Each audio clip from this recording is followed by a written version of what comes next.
The Law of Abundance in Feminine Leadership. I'm Lisa Malia. I'm so happy to have you back here. It has been a little bit since we recorded an episode, and I couldn't be more excited to share this one with you today. It's been requested for a while now, so here it is. Let's get into it. We're going to dive into my definition of abundance, why it's a feminine energy, and how I believe it shows up in feminine leadership, and what happens when we trust and embody this energy, and what happens when we don't. Because it's a really beautiful energy, and it really informs the way our beliefs and our actions line up. It really affects the impact that we're having in the world, and it affects the experiences that we're having, and what our outlook really truly is. I think that's really what the essence of it is it really presents an outlook for the way you are behaving and the way you are experiencing the world and the things that you are doing in the world and the impact you're having. Okay, so what is abundance? How does it relate to feminine leadership? Here's the thing.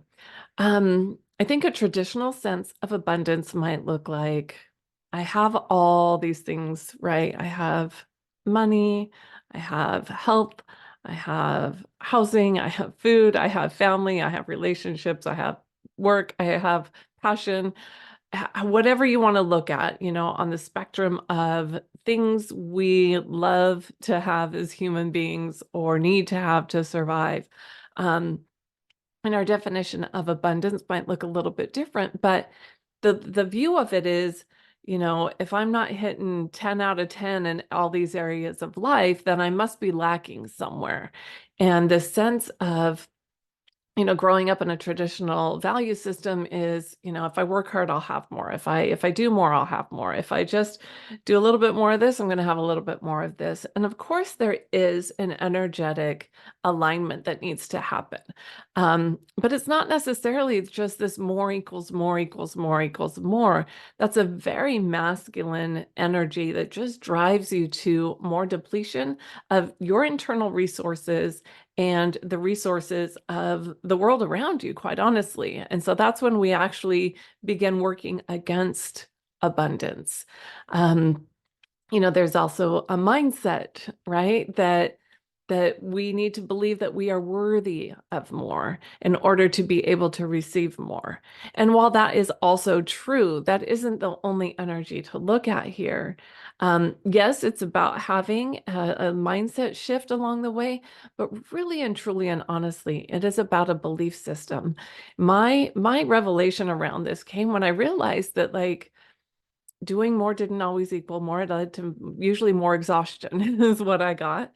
I wasn't having the experiences that I wanted. And I certainly didn't feel like I had what I needed, because I was constantly just like trying to do more of this, and one area would fall away. I could focus on one thing, but then another area would suffer. Um, this belief that if abundance is true for me, then it must also be true for everyone. If that really is the essence of abundance, because believing that I can do it all, or that I am worthy, but nobody else is worthy, or that I have to take in order to have, or somebody else needs to lack in order for me to have, there's this imbalance that happens where either I'm putting out too much energy, or I'm taking from another. And that really just doesn't work unless I believe that abundance is true for all of us. And even in situations where it's inaccessible, how can we then start to create more access? Abundance is It's like water, and it's like money. And if it doesn't flow and if it doesn't move, then it becomes stagnant, it loses its value, it gets sick, it becomes depleted.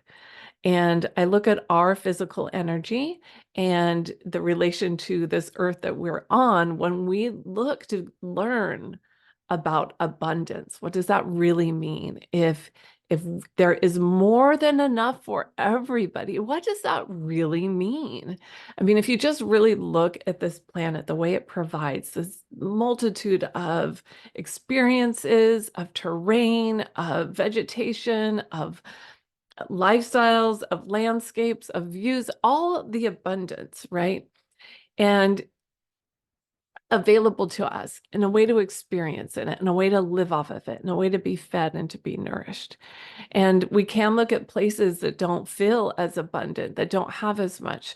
But then how could we spread our resources? How could we offer more? How could we allow that abundance to move through it so that really we are all being nourished and fed?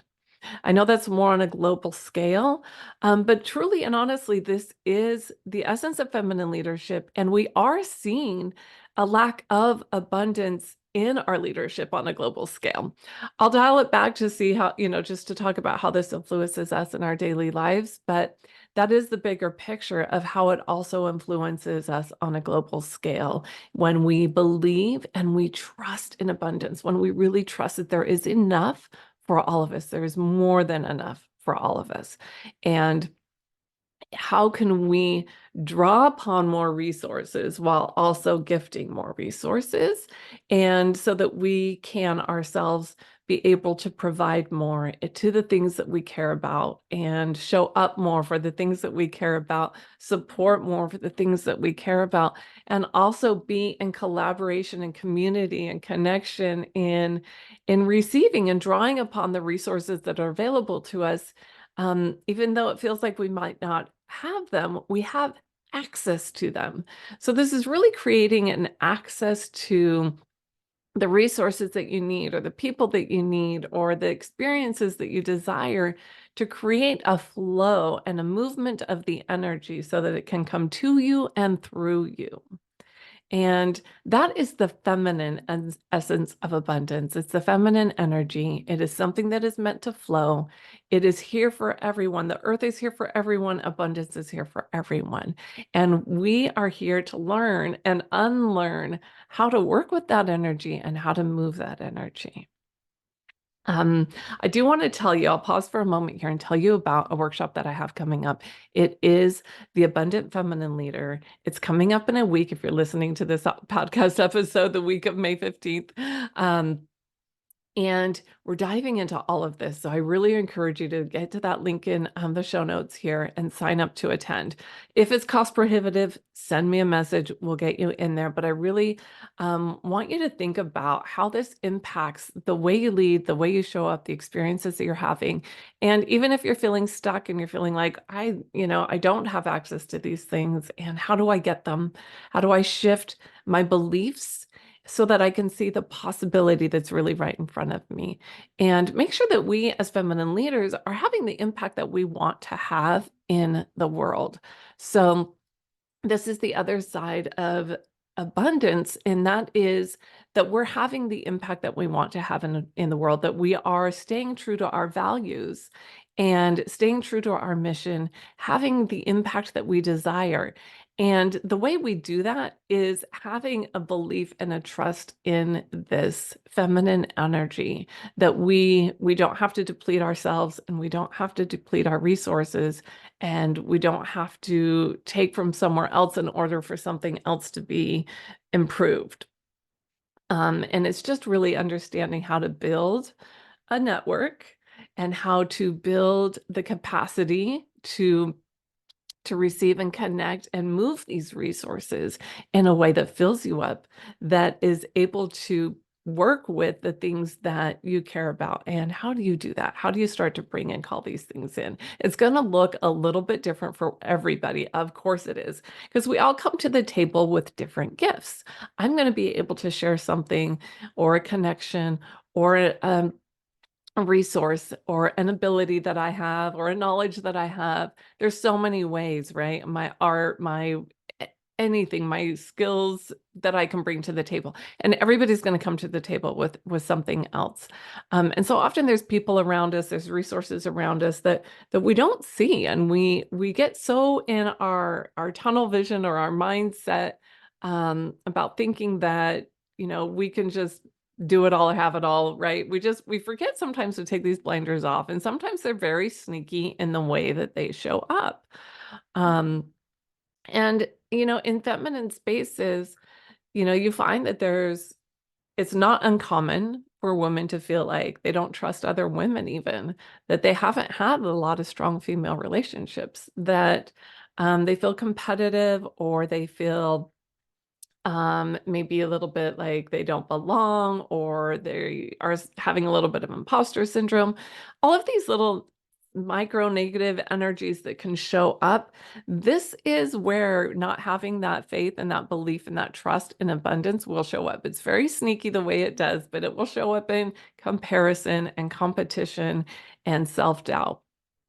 And the reason that is because traditionally there hasn't been a lot of seats at the table for women. Usually one woman gets to break that glass ceiling, and we can say all we want that we're creating a pathway for more women, and we are.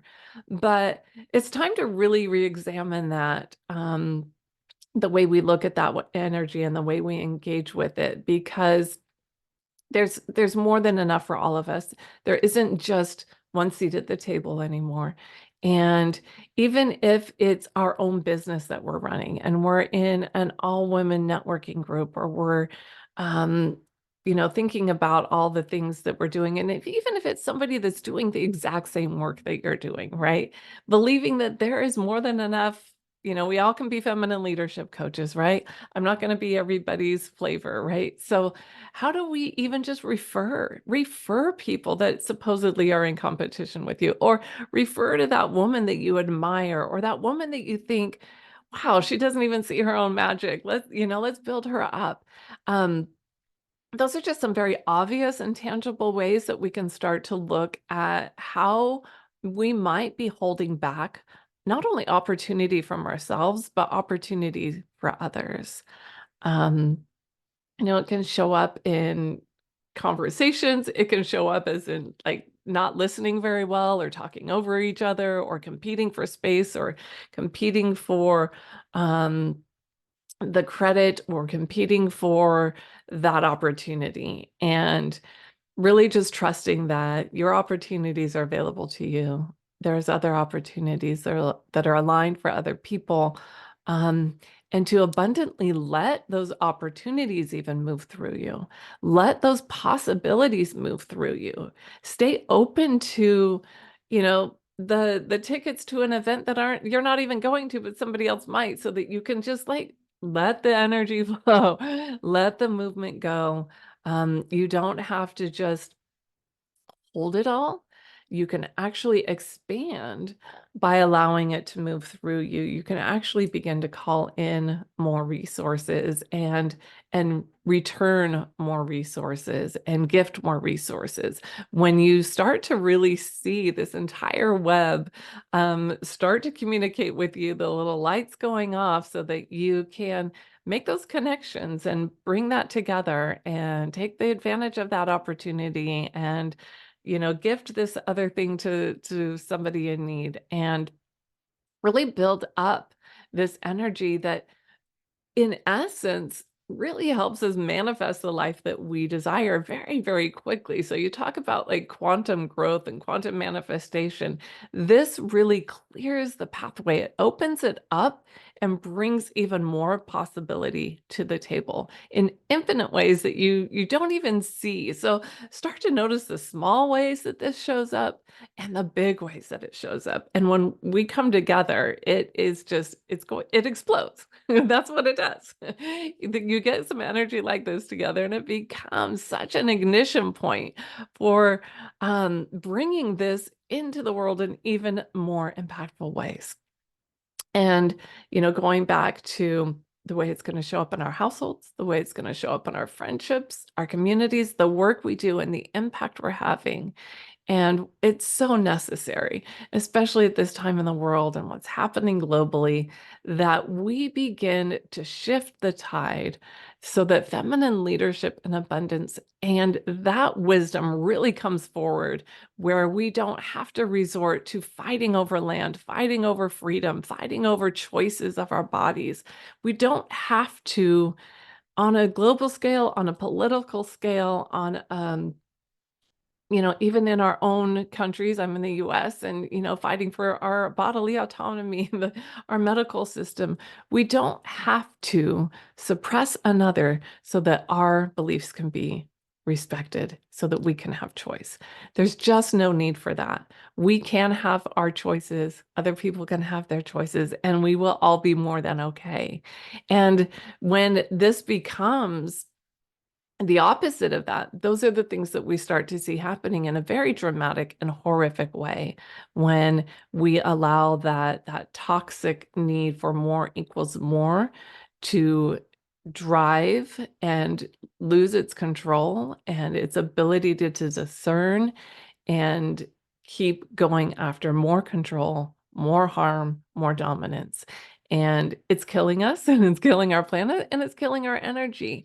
And that is just not the world that I want to live in. I imagine that you don't either. And I want to maintain because I am hopeful and I believe that this is our job. This is our calling to bring this energy into the world in this way at this time, to choose this path, of abundance, to really take feminine leadership, feminine, women supporting women to the next level. And we do this really by doing the work ourselves, creating those belief systems, building that trust in that belief system, and making sure that our beliefs and our actions are aligned with our values, and bringing that into the world in a way that feels really abundant so that we are having the impact and the experiences that we desire. So some things for you to think about. The areas in your life that you do feel really abundant, whether it's education, skills, wisdom, resources, anything, whatever you think that you feel like you're really abundant in, health, education, mental health, whatever you have, like an abundance of knowledge or resources. And where do you feel really abundant, right? Like I just am so filled in this area of my life.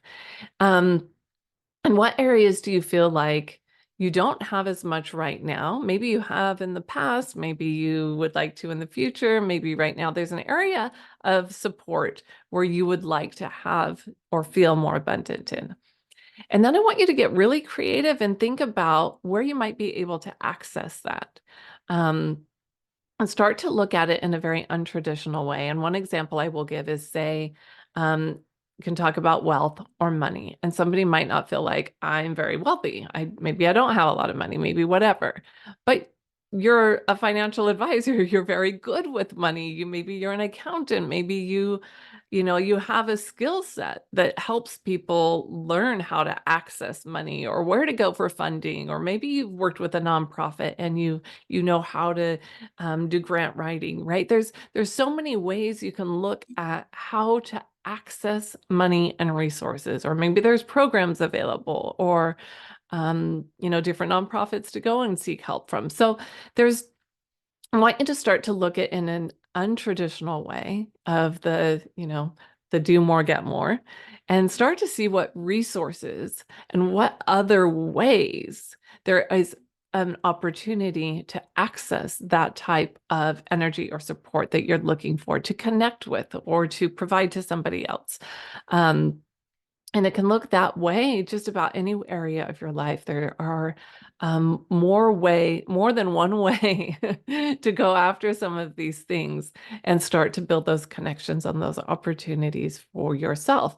And then flip that around and also see what are maybe some non-traditional ways that you're also able to connect into this flow so that it is moving through you and moving out through you and having this incredible ripple effect, so that there is a lot of people receiving from you your gifts, your medicine, your talent, your voice, your wisdom, all the things that you came into this world to provide, so that we can grow, so that we can really lead in a new way, so that we can expand our capacity to hold more, our capacity to influence in a meaningful way, our capacity to impact the world in a meaningful way.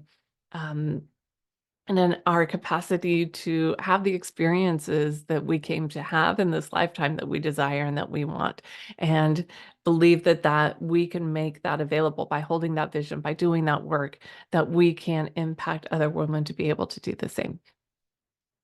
Again, I thank you so much for being here. I can't believe it's been so long. I'm so thrilled to be back doing more of these episodes. So if you're new here, welcome. I'm glad to have you. If you're visiting back, thank you so much for sticking around and being on this ride with me. I can't wait to bring you more content. Let me know. I really love these episodes. I bring on guests and we'll do some little snippets, some little 10-minute energy upgrades along the way, some quick episodes just to help boost your energy and help you find another center for alignment. So those are going to be really fun to do. And again, go visit the link for that workshop. There's a community coming that you can sign up for as well. You can do the single workshop or you can sign up for the monthly community. And there's a lot of benefits to doing it that way. And I will share with you that there is a mastermind that is opening up next month. And I will leave the link to the application for that. So I haven't officially announced it or opened it up officially, but I am talking to a few women about it. And we are, if this is something that's curious to you, that you're really wanting to deepen this level of work, that you really want the business that you're running or the role that you're playing or the work that you're doing to really align in this way. This is the work that we're doing. It's for women that want to change their world, change the world, really embody this feminine leadership, who also like to dance with the moon and have rituals and sacred space and ceremony and fantastic, deep, meaningful, wonderful, joyful relationships with other women. And um, just really do this work together. I really truly believe that we don't need to separate who we are. A lot of the work that I do centers around that. If you look at my feminine leadership archetypes, I don't believe in this doing it all to have it all. I don't believe that women need to wear all these hats. I don't think that we need to wear all these masks and shapeshift all day long.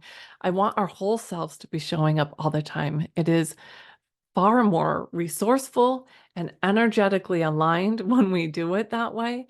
And we are able to actually impact everything that we do in a much more meaningful way while feeling really, really good and resourced in our energy. And that is what this space is, this mastermind, and even the community, the collective, that we don't separate our work from our personal, from our spiritual. And I love bringing all of it together so that we can show up as our whole selves. So it's a place to come to feel like you've returned home again and again. Drop your shoulders, exhale, do the inner work so you can show up in the outer world the way you want to. Also, just have all those deep, meaningful, transformative moments, but let it connect to everything that you're doing, your work and your relationship, and the experiences that you came here to have and that you want to have. And so that's the kind of spaces that I love to create. I love bringing the spiritual into the physical so we can embody it and see what it feels like in this body. That's what we're here for, to experience all the joy, all the full realm of possibility, the grief, all of it, just learning to hold all of it and deepen into those experiences together. So I will leave the application to that mastermind. We can talk one-on-one. I can give you more details. But otherwise, I really hope to see you at this upcoming workshop. Answer more of your questions. Let me know what came up for you in this episode and what else you want to know so that I can really start to shape this workshop for you. And thank you again for being here. I will see you again on the next episode, and reach out if you have any questions. And honestly, I would really love it if you could give a review, help this episode reach more women, send it to a friend. And just like I said, check in, let me know how your day's going. All right, sending you much love and many blessings.